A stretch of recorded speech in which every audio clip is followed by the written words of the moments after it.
small you do not know it. So the idea the ancient Chinese did in creating Taiji, or Taiji was created based on the theory, is that you can divide, you can go sub whatever atomic, but everything when you look clearly, it's straight. But overall, it's always rounded. So we have to have the idea that if you act, it has to be straight.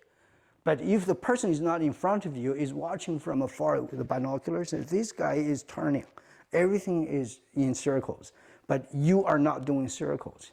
The problem is, the question is that why is that you are doing straight lines, but they say it's a circle? It's because there are two forces in it. When you move in a straight line, it creates a centrifugal force, or just a momentum. Even if you pull a string here and tie something there, when you jerk it like this, it spins.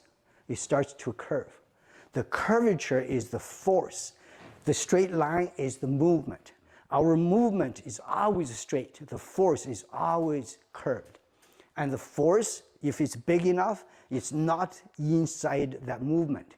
Meaning you pull a stick, even when you use a stick like this here, it's always straight, but the force comes out of it is curved. And if it's very fast, it's very curved. If it's very slow, it's totally identical, meaning the force is totally inside the stick. When it's fast, it comes out of the stick in many, many ways. It can come out this way, or it can come out this way. That is the true nature of yin-yang of Taiji. One thing, something comes out of it in a curvature.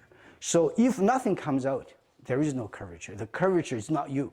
Pretending to be curved around it is totally useless.